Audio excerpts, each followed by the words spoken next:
हाय, अस्सलाम वालेकुम, good afternoon, नमस्कार, सत श्री अकाल। मथुरा की नगरी के राधे राधे। 8 महीने का टॉर्चर।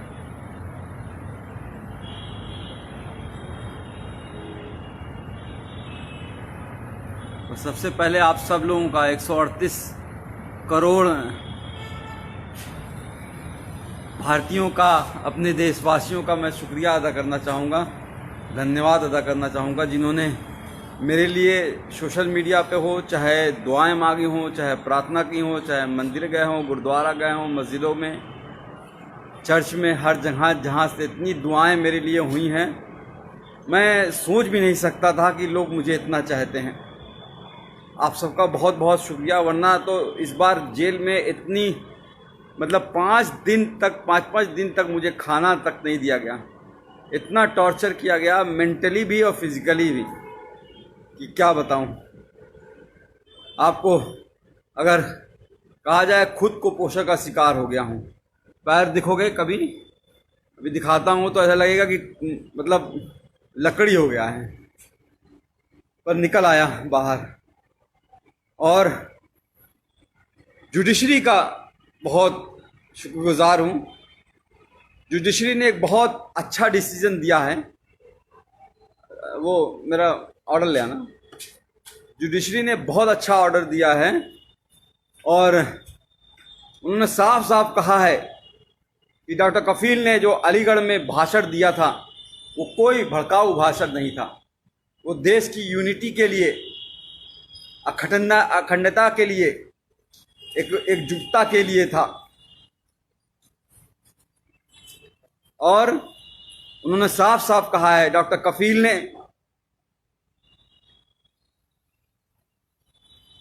हेल्थ पे बात की है, एम्प्लॉयमेंट पे बात की है, एजुकेशन पे बात की है, रोटी कपड़ा मकान पे बात की है। हाँ, ज़रूर एनटीसीए के खिलाफ बोला है, एनआरसी के खिलाफ बोला है, पर यह भी कहा है कि जो भी प्रोटेस्ट हो, गांधी जी के अहिंसा के, सद्भावना के साथ होना चाहिए। कोई हिंसा नहीं होनी चाहिए। सबसे मिलकर, भाईचारे के साथ मिलकर सबको साथ आना चाहिए। फिर भी उसके बाद जिस तरह से मुझे टॉर्चर किया गया, मुंबई एयरपोर्ट से पकड़ के 48 घंटे तक इंटरोगेट किया गया। एसटीएफ की टीम ने ऐसे ऐसे सवाल पूछे, अरे आपने तो कोई पाउडर बना लिया है जिससे करोड़ों इंडियन मर जाएंगे। मैंने कहा, भैया मैं डॉक्टर हूँ बच्चों का, मैं कहाँ से पाउडर बना लूँगा। कोरोना की बात कर रहे हैं क्या? तो आप चाइना से पूछिए। आप सरकार गिरा रहना चाहते हैं, हमारे पास फ़ोन रिकॉर्डिंग, हमने कहा लाइए सुना दीजिए, एक भी सबूत आपके पास हो तो। मैं कोई पॉलिटिशियन तो हूँ नहीं। आप जापान गए थे, मैंने कहा हाँ, पाकिस्तान क्यों नहीं बोल दिया? अरे जापान कैसे, इंडिया से बाहर कैसे जा सकता हूं जब पासपोर्ट मेरा जुडिशरी के पास जमा है। तो एक तरह से बहुत टॉर्चर किया। फिर जेल में रह के, जेल में ऐसी जहां रखा जहां पे 150 कैदी थे। वो 9 महीने का बीआरडी ऑक्सीजन ट्रेजिडी के बाद जो 9 महीने का दर्द था, उसको उससे ज्यादा, उससे कई गुना, हजारों गुना ज्यादा पतली पानी की तरह दाल, कच्ची रोटियां, वही सुबह शाम खाना है। जीना था। उम्मीद थी कि आप लोगों से दोबारा मिल सकूंगा, मुखातिब हो सकूंगा, आप लोगों से बात कर सकूंगा। और आप सबकी दुआएं काम आई। आज आपके साथ हूं फिर से दोबारा।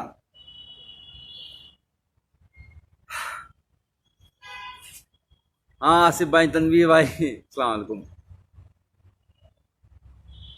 मथुरा की नगरी, कृष्ण जी की पवित्र नगरी में रह के बहुत कुछ सीखा कि किस तरह से भगवान कृष्ण ने कहा है कि कभी भी किसी को धोखा नहीं देना, अपना दिल साफ रखना, यही धर्म होता है। और हम लोग रामायण देखते थे 9 बजे से 10 बजे तक, हर रोज आता था, लॉकडाउन के टाइम भी। तो उसमें भी जो उत्तर रामायण में महर्षि वाल्मीकि जी ने श्री रामचंद्र जी को जब एक बात कही थी, जब उन्होंने धनुष उठा लिया श्री लव कुश के खिलाफ ही, तो उन्होंने कहा था कि राजा का धर्म राजधर्म होता है, राजहट नहीं। पर यहां तो राजा मेरा बाल हट पे आ गया। बच्चों की जान बचाने की कितनी बड़ी सजा दोगे भाई? क्या बच्चों को जान बचाना इतना बड़ा गुनाह हो गया था? सारी लोग फोन कर रहे हैं, फोन नहीं कीजिए कोई भाई, मैं कुछ देर बात कर लूँ, बहुत दिनों बाद, 8 महीने बाद आपसे। राकेश चौधरी साहब शुक्रिया, वैभव पाठक थैंक यू यार, थैंक यू। इरफान खान साहब सलाम, आई लव यू टू। तो मैं ये कह रहा था कि महर्षि वाल्मीकि जी ने श्री रामचंद्र जी से कहा कि बाल हट मत करो। इस तरह से प्रताड़ना देना, 9 महीने उस वक्त जेल रखना, फिर बहराइच वाले कांड में भी 2 महीने जेल रखना, फिर 8 महीने इतना टॉर्चर कराना। जेल में बार बार सिर्फ यही कहा जा रहा था कि तुम उन 70 बच्चों की बात नहीं करोगे, जो 70 बच्चे ऑक्सीजन की कमी से मर गए हैं, उनकी कभी बात नहीं करोगे, उनको भूल जाओ। कैसे भूल जाऊं? अपने सामने मरते हुए उनको देखा है। कोरोना के टाइम जब इस भारत में, इंडिया में कोरोना ने एंट्री नहीं की थी, 27 जनवरी को मैंने वीडियो डाला था कोरोना पे लेके, और उस वक्त मैंने साफ साफ कहा, बताया था क्या करना है, क्या नहीं करना है, कैसे इससे बचना है। और 30 जनवरी को पहला केस इंडिया में आया। मैंने माननीय प्रधानमंत्री नरेंद्र मोदी जी को 19 मार्च को ही एक लेटर जेल से सुप्रिंटेंडेंट जी के द्वारा भिजवाया, और उसमें साफ कहा कि हम कम्युनिटी ट्रांसमिशन से बच नहीं सकते, हमारा भारत देश ऐसा है। क्योंकि मैंने पूरा भारत घूमा है, कितनी गरीबी है, एक एक घर में 4-4 लोग कैसे रहते हैं, एक पूरी झुग्गी झोपड़ी बस्ती होती है, हजारों लोग उसी में रहते हैं। जैदू भाई जी, तो उसमें रहते हैं, वो कैसे रहते हैं, वो कैसे दूरी, 2 गज की दूरी रहो, कह देना आसान होता है, पर वो इतना आसान नहीं है गरीबों के लिए। कितने माइग्रेंट बेचारे चलते चलते गए, ट्रेनों में दब गए। गरीबी कितनी है, आज क्या हालत हो गई है हमारे देश की। कोरोना वायरस इस तरह से फैल चुका है कि हम दुनिया के दूसरे नंबर पे पहुंचने वाले हैं, ब्राजील को भी छोड़ देंगे। श्री नरेंद्र मोदी जी के दोस्त ट्रंप साहब, और ये इंडिया फर्स्ट और सेकंड नंबर पे रह गया है। 48 लाख कोरोना वायरस केस हो चुके हैं और 60,000 से ज्यादा मौतें हो चुकी हैं। बहुत कुछ करना चाहता था इस कोरोना वायरस के लिए, 8 महीने में शायद बहुत कुछ कर सकता था, पर करने नहीं दिया गया। जेल में जानबूझ के मुझे इस तरह से रखा गया कि मतलब समझ लीजिए कि टॉयलेट करने के लिए आधे घंटे के लिए लाइन लगानी पड़ती थी, नहाने के लिए आधे घंटे के लिए लाइन लगानी पड़ती थी। गर्मी इतनी हो जाती थी कि कपड़ा पहन के, पूरा नहा के, पूरा बिस्तर बिछा के, बिस्तर को भी भिगा देता था, तब जाके लेटता था। और वो 150 लोग, 534 लोगों की रहने की जगह है वो, लेकिन 1600 कैदी थे। अब बताइए वहां पे कैसे सोशल डिस्टेंसिंग हो जाएगी? वो ख्वाब था। लोगों की सांसें, लोगों की बदबुआं, लोगों की मतलब पेशाब की महक, और एक टॉयलेट होता था, 150 लोगों के बीच एक टॉयलेट। किस तरह से जिंदगी गुजरी है। और एक बात बता दूं, सिर्फ मैं नहीं सफर किया हूं, पूरी फैमिली को हरास किया है। पूरी फैमिली को जिस तरह से प्रताड़ित किया गया है उसका कोई बयान नहीं है। गोपाल दीक्षित जी, शेखर जी, मैं यस कर रहा हूं अपनी सेहत, अब तो कुछ बनाऊंगा। वहां तो पतली दाल से जिंदगी बस चलानी थी। तो मेरा बच्चा जो 11 महीने का था, जब चल नहीं पाता था तो उसे छोड़ गया था, आज चलता है, दौड़ता है, बोलता है। पिछली बार भी जब बीआरडी में 70 बच्चे मरे थे और उस वक्त भी बिना बात के झूठ केस में फंसा के जेल भेज दिया गया, और जब 9 महीने बाद हाई कोर्ट ने कहा कि अरे डॉक्टर कफील की कोई गलती नहीं थी, इंक्वायरी रिपोर्ट में आ गया अरे डॉक्टर कफील की कोई गलती नहीं थी, तो भी जब बाहर आया तो मैंने अपनी बच्ची को चलते हुए देखा। उस वक्त भी अपनी बच्ची जब वो को छोड़ के गया था तब भी वो 11 महीने की थी, चल नहीं पा रही थी और बड़ी हो गई थी। आज मेरे दोनों ही बच्चे, मेरे ही दोनों बच्चे, मैं खुद अपना बाप होके, मैंने दोनों बच्चे, मुझे बाप पापा का मतलब नहीं समझते हैं, अब्बू जान का मतलब नहीं समझ पाते हैं, पिताजी का मतलब नहीं समझ पाते हैं। ये दर्द है। मेरी माँ 65 साल की बूढ़ी होके हाई कोर्ट और सुप्रीम कोर्ट के चक्कर लगाती रही, तब जाके ये जीत हुई है। और जुडिशरी ने इतना अच्छा ऑर्डर किया है। एक बात और करा दूं, एसटीएफ का शुक्रगुजार हूं कि उन्होंने मुंबई से मथुरा लाते वक्त मेरा इनकाउंटर नहीं कर दिया विकास दुबे की तरह, वरना तो शायद वो मुझे मार ही देते। लोगों की आवाज़ को दबाना ही इनका काम है। बहरहाल ऑर्डर आपको पढ़ के सुनाना चाहूँगा। इतना अच्छा ऑर्डर गोविंद माथुर साहब ने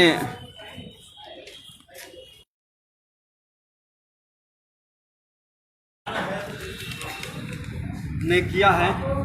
सुप्रीम कोर्ट का भी धन्यवाद करूंगा, वरना तो हाई कोर्ट में डेट पे डेट हर 14 दिन पे कैसे एक एक दिन कटेगा, एक एक घंटे कटेगा, ये सोचता था कैसे वो टाइम आएगा जब वो मैं बाहर निकल पाऊंगा, तब मेरी जज मेरी कोई बात सुनेगा। इसलिए हम लोग सुप्रीम कोर्ट, मेरी माँ 65 साल की बूढ़ी माँ सुप्रीम कोर्ट गई और मैं सुप्रीम कोर्ट का शुक्रगुजार हूँ जो उसने कहा कि 15 दिन में फैसला सुनाओ।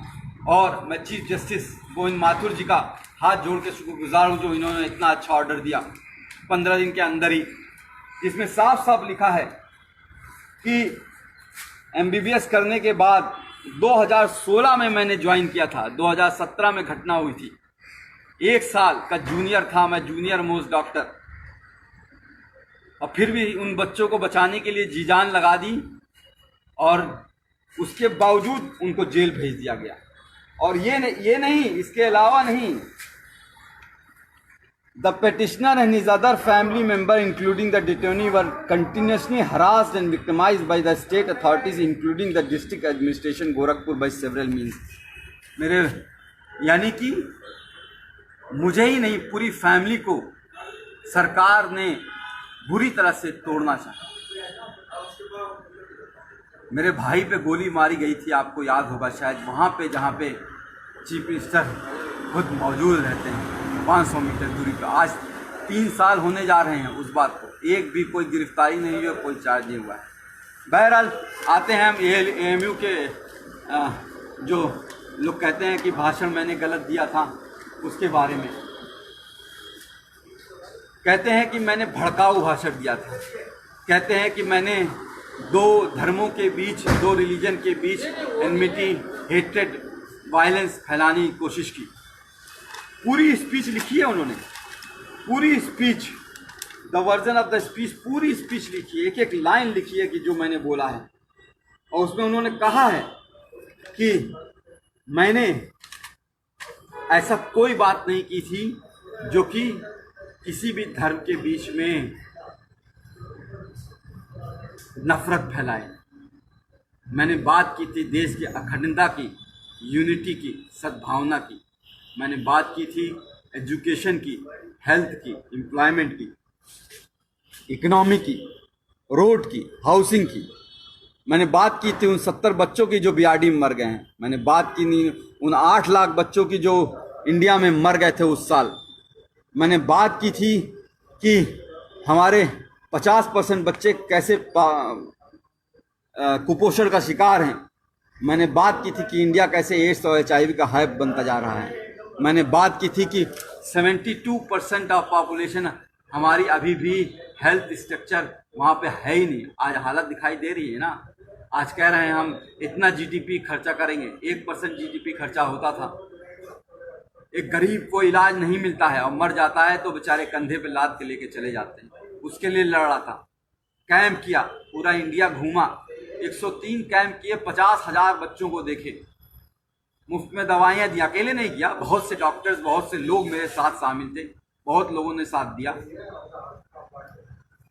पर हुआ क्या, उसको भी दबा दिया गया। इस कोरोना टाइम के मैं जब रियली काम कर सकता था, शायद कोई नई दवा खोज सकता था कोरोना के खिलाफ, शायद कोई नई वैक्सीन खोज सकता था, टीका खोज सकता था, उस वक्त जेल में डाला। बहरहाल बाहर आ गया हूँ, कोशिश करूँगा और फिर से मुख्यमंत्री योगी आदित्यनाथ जी से निवेदन करूँगा कि मुझे नौकरी पे वापस ले लें।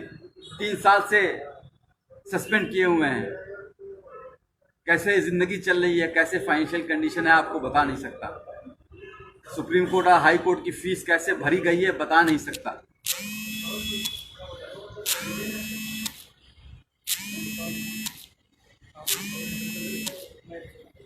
पर लड़ा, कहते हैं ना, इस जुल्म की दौर में जुबां, कहते हैं ना कि इस जुल्म के दौर में जुबां खोलेगा कौन। अगर हम भी चुप रहेंगे तो बोलेगा कौन। तो बोलना ज़रूरी है, किसी न किसी को कुर्बानी देनी होगी और शायद ऊपर वाले ने मुझे चुना है।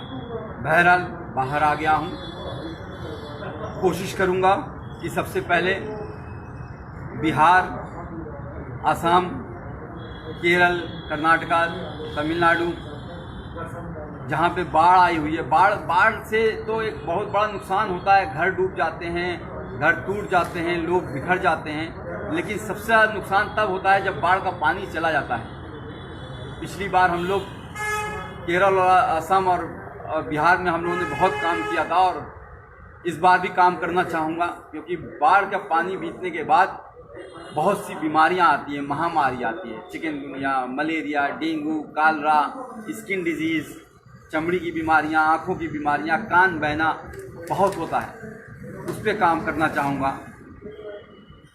कोरोना वॉरियर की तरह काम करना चाहूँगा। कोशिश करूँगा, अगर योगी जी की कृपा होगी, नौकरी अगर वापस मिल गई तो किसी हॉस्पिटल से अटैच होकर रिसर्च करूँ और कोशिश करूँ कि कोई नई दवा ईजाद हो पाए जिससे हमारा देश कि और किसी की मौत ना हो। बढ़ता जा रहा, हर रोज़ 1000 लोग मर रहे हैं। एक का भी मरना बहुत खतरनाक बात है। जिसके घर में, परिवार में एक मौत होती है, वही वो जानता है एक भी मौत होती है। और यहाँ तो सब 60-65 हज़ार लोग मर चुके हैं। उस पर काम करना चाहूँगा। और अगर वैक्सीन के लिए कहेंगे कि मैं गिनी पिग बन जाऊं, मेरे ऊपर रिसर्च हो जाए, मैं खुद टीका लगवा लूँगा, अपने आप को वॉलंटियर करूँगा मैं। ये मेरी नई योजना है। अभी कुछ दिन अपने बच्चों के साथ रहना चाहता हूँ, अभी तक मिल नहीं पाया हूँ। कल भी आप सोच लीजिए, कल 11:30 बजे डिस्ट्रिक्ट जेल मथुरा में ऑर्डर पहुँच गया था हाई कोर्ट का। डीएम अलीगढ़ को हाई कोर्ट का ऑर्डर मिल गया था, लेकिन फिर भी 12 घंटे तक ये लोग यही कोशिश करते रहे कि किसी तरह से कोई और केस में फंसा दें। जैसे इन्होंने पिछली बार अलीगढ़ में जब मुझे गिरफ्तार किया था मुंबई से, तो जब मुझे बेल 10 फरवरी को मिल गई थी तो 4 दिन तक कोर्ट के आदेश के 2-2 बार आदेश के बावजूद छोड़ा नहीं। मुझे इलीगली मुझे डिटेन करके रखा और फिर एनएसए लगा दी। एनएसए मतलब नेशनल सिक्योरिटी एक्ट। मैं टेररिस्ट हूँ क्या? दाढ़ी ये जो बढ़ जाती है, जेल में बढ़ जाती है। आज तक कभी आपने सुना है मैं किसी हिंदू, मुस्लिम, सिख, ईसाई या किसी में धर्म के भेदभाव में करता हूँ? 50,000 जो बच्चों को देखा, पूछा कोई कौन गरीब है, कौन अमीर है, कौन किस जाति का है, कौन किस धर्म का है? उस पर इल्ज़ाम लगाओगे? इल्ज़ाम वो लगाते हैं जिनका खुद का दिमाग गंदा होता है, जो भरा होता है गंदगी से, वो दिमाग वो लगाते हैं।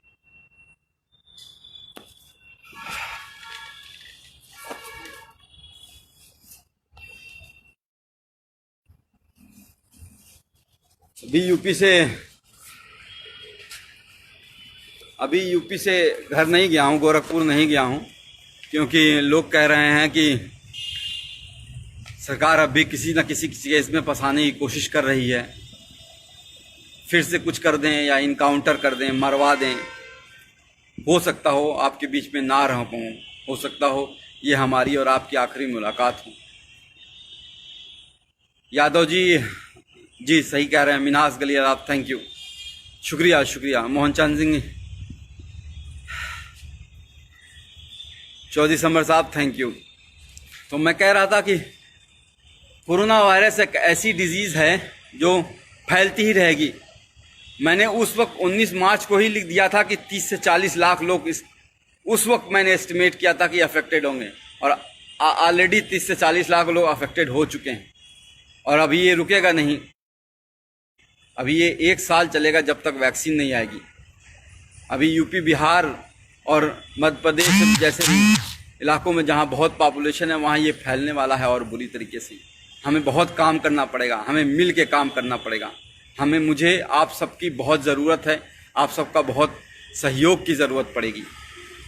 जी सहसाल साहब, जी पांडे साहब, नमस्कार। राधे। कृष्णा की नगरी में हूँ, वृंदावन जरूर जाना चाहूँगा एक बार ठाकुर जी के दर्शन करने के लिए। बात यहाँ पे लोग मन की बात करते हैं लेकिन ये नहीं बताते हैं। अब आप देख लीजिए, हम लोग तो टीवी पे देख रहे हैं, पिछले 3 महीने से सुशांत सिंह राजपूत को ही सुने जा रहे हैं। भाई फोन नहीं करो, फोन करने के वजह से बार बार पॉज हो जा रहा है।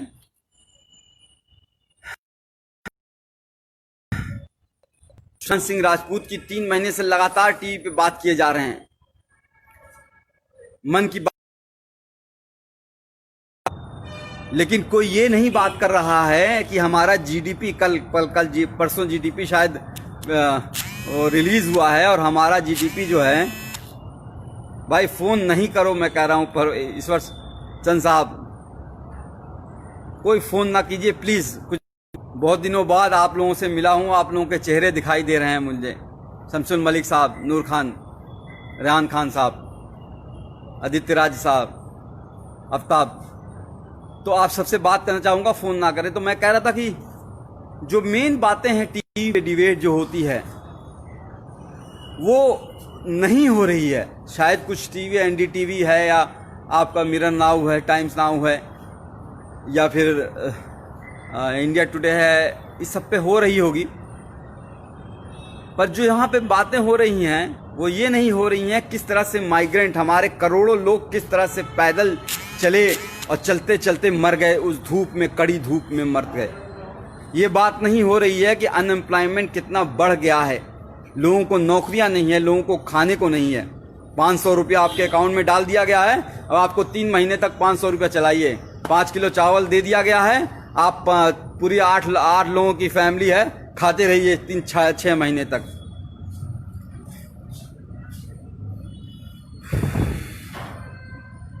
बात जो है रियल इशू पे होगी ही नहीं, एजुकेशन पे होगी ही नहीं, एम्प्लॉयमेंट पे होगी ही नहीं, हेल्थ पे होगी ही नहीं।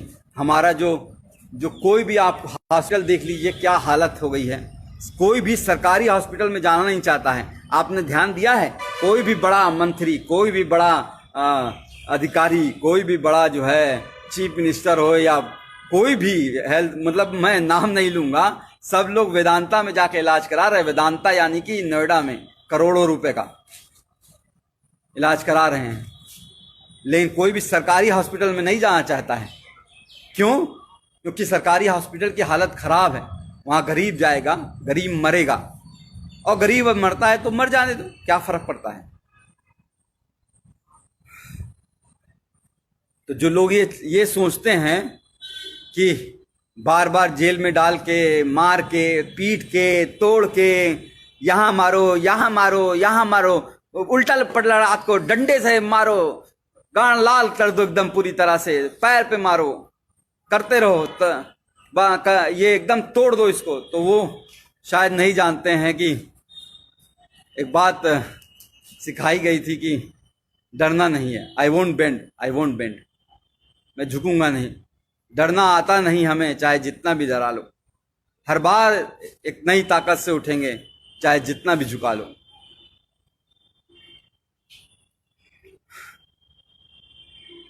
कहते हैं ना कि लोग हमें दुश्मने जान कहते हैं। अरे हम इस मुल्क की मिट्टी को भी अपनी माँ कहते हैं। उसको तुम जो है उस पे एनएसए लगा देते हो हैं? कोर्ट ने कहा है कि जो कुछ है यह अवैध एनएसए लगा है, सारा अवैध लगा है। देखो कि क्या हालत बनाई है। भट्टी साहब आप बोल रहे हो तो देखो क्या हालत बना दी है। मैं कुपोषण के लिए वो कर रहा था, ये देखो, ये टांगे हैं मेरी, ये हाथ है। खाना जो है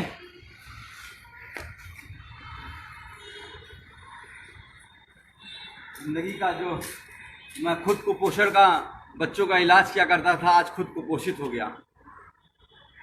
घर वालों को किस तरह से परेशान किया गया है वो बता नहीं सकता।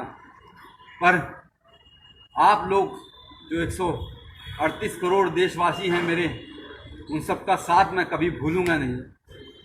खासकर कुछ लोगों का जो लोग बहुत करीब थे, इंदिरा जयसिंह मैम, फुजैल अयूबी, इबाद साहब, मनोज पांडे, मनीष सिंह, एडवोकेट मनीष सिंह, दिलीप कुमार साहब, नजरुल इस्लाम साहब, और ऐसे बहुत से लोग हैं, बहुत से लोग। मीनाक्षी शुक्ला मैम, इरफान गाजी, हाँ अलीगढ़ के इरफान गाजी साहब, तो बहुत से लोग हैं। सबका नाम तो नहीं ले सकता मैं, बहुत से लोग हैं, 138 करोड़ लोग हैं, सबने बहुत मदद की है। सबका बहुत बहुत शुक्रिया। जल्दी बिहार आ रहा हूँ और जल्दी हम डॉक्टर कफील खान मिशन इस्माइल फाउंडेशन के तहत कैंप लगाएंगे। और इस बार एक बड़ी टीम बना के एक साथ कई जगह पे, असम, बिहार, तमिलनाडु, कर्नाटका, केरल, आंध्र प्रदेश, जहाँ पे, मध्य प्रदेश, जहाँ पे बाढ़ ने, पश्चिम बंगाल जहाँ पे तूफान आया हुआ है, अभी भी लोगों को घरों पे टूटे हुए पड़े हैं, हर जगह पे जाना चाहूँगा। पूरा देश जाना चाहूँगा, पूर्वांचल अपना, गोरखपुर अपना, उत्तर प्रदेश, हर जगह जाना चाहूँगा। पूरा भारत में टीम बना के हम इस बार एक बड़े लेवल पे कैंप करेंगे और इसमें आप सबका बहुत सहयोग चाहिए। मयंक वर्मा साहब, अब आप कुछ लोगों से बातें कर लेता हूँ। मयंक वर्मा साहब सही कह रहे हैं, दाढ़ी कल काट दूंगा।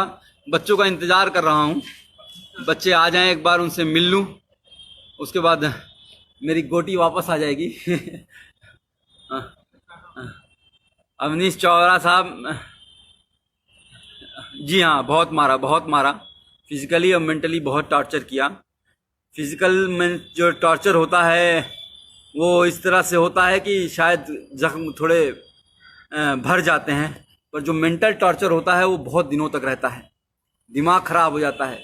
इन 8 महीनों में देखिए किस तरह से झुर्रियाँ आ गई हैं, किस तरह से काले पड़ गया हूँ, किस तरह से जो है 10 साल बूढ़ा कर दिया है। जुबैर पीके साहब, बोलना ज़रूरी है। बोलेंगे नहीं तो कहते हैं कि बोलेंगे नहीं तो किसी को तो बोलना पड़ेगा, सब तो चुप हैं, किसी को तो बोलना पड़ेगा। जैदू साहब, आपने वहाँ से बैठ के, हाँ, इंडिया से बाहर गल्फ कंट्रीज़ में, यूएस से, यूके से, कनाडा से, स्विट्ज़रलैंड से बहुत से खत मेरे पास आया करते थे वहाँ पे जेल में। उन सबको बहुत बहुत शुक्रिया है। शेर खान साहब, सत्य की जीत होती है, सत्यमेव जयते। हमें अपने कॉन्स्टिट्यूशन में, बाबा साहब अम्बेडकर के कॉन्स्टिट्यूशन में बिलीव करना है और उसी की वजह से मैं बाहर आया हूँ। कुछ लोगों ने सरकारी एजेंसियों को जिस तरह से अपने कब्जे में करके लोगों को प्रताड़ित करते हैं वो सही नहीं है। ऑटोक्रेटिक, हमारा देश डेमोक्रेटिक है, तो डेमोक्रेटिक कंट्री है, तो डेमोक्रेटिक कंट्री में आपको फ्रीडम ऑफ स्पीच एक आर्टिकल 21 में दी गई है, लिबर्टी, स्वतंत्रता, समझ गए? तो बोलना ज़रूरी पड़ेगा। हम नहीं बोलेंगे, कुर्बानी देनी होगी, किसी ना किसी को कुर्बानी देनी होगी। तुर्तमस शिरोम कुमार साहब, यस थैंक यू। शाइना मुजरबिया, सिद्धांशु कुमार, हाँ कुछ दिन एक्सरसाइज करूँगा और हेल्थ बनाऊँगा, क्योंकि ज़िंदा रहना है, आप लोगों के बीच रहना है और काम करते रहना है, तो हेल्थ पे भी ध्यान दूंगा। डेरिक गुजर, थैंक यू। या ज़रूर मैं करूँगा, हाँ थैंक यू। सुभान जमाल साहब, Mohammad Kalapatti from Dubai, all the best, thank you. मैंने कहा ना, गल्फ़ कंट्री से बहुत प्यार आया, बहुत मिला है। केरल के लोगों ने बहुत सहयोग किया हुआ है, पूरा साउथ ने, पूरा नॉर्थ ने, पूरा सेंट्रल ने, बिहार के लोगों ने जिस तरह से आंदोलन चलाया, पश्चिम बंगाल में जिस तरह से आंदोलन चला, आसाम में जिस तरह से आंदोलन चला, अब अभी हमारे कई भाई अभी बहुत जेल में हैं, उनके लिए हमें आवाज़ उठानी पड़ेगी।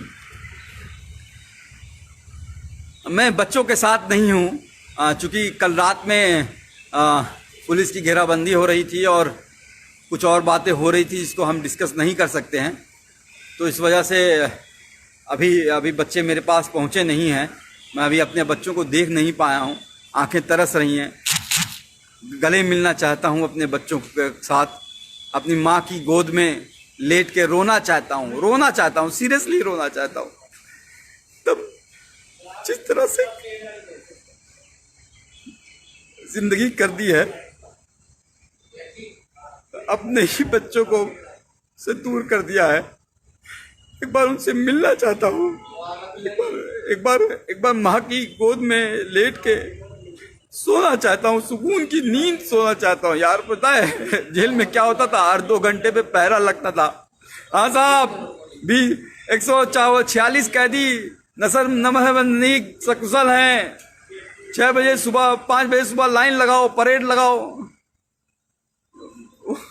8 महीने तो मैंने अभी 4 पन्ने के लेटर में शायद लिखी है, आप लोग को शायद मिलना होगा। चंद मित्रा साहब, थैंक यू।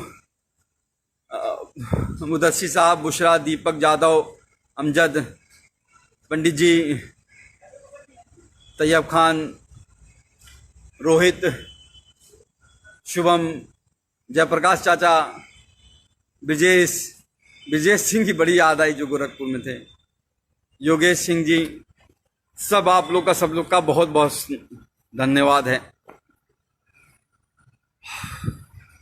कुछ और पूछना चाहेंगे कि फिर मिलेंगे? बहुत बहुत शुक्रिया आप सबका। आजम खां, आपको भी फूल, गुलाब का फूल।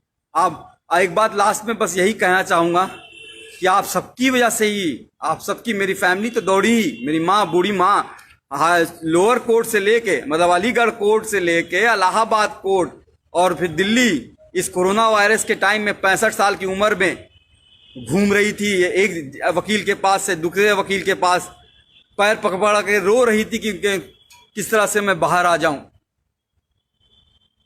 तो उनका तो है ही योगदान, भाई बहनों का तो योगदान है ही, आप सबका ही बहुत बहुत योगदान है। आप सबके बिना शायद, जो ट्विटर में मैंने सुना 12 लाख लोग एक बात हो गए। ट्विटर अकाउंट मेरा बैन किया हुआ है, डॉक्टर DRKFEL खान करके है, उसको बैन किया हुआ, उसके लिए आवाज़ आपको उठानी पड़ेगी। ट्विटर अकाउंट क्यों बैन किया है, ऐसा क्या कर दिया था? अब तो हाई कोर्ट का ऑर्डर आ गया जिसमें बार साफ साफ कहा गया है कि जी सन्नी प्रजाति कि ये इलीगल था। Justice prevail, yes. Amit Sohail साहब, मोहम्मद गयूर का, दिनेश कुमार यादव।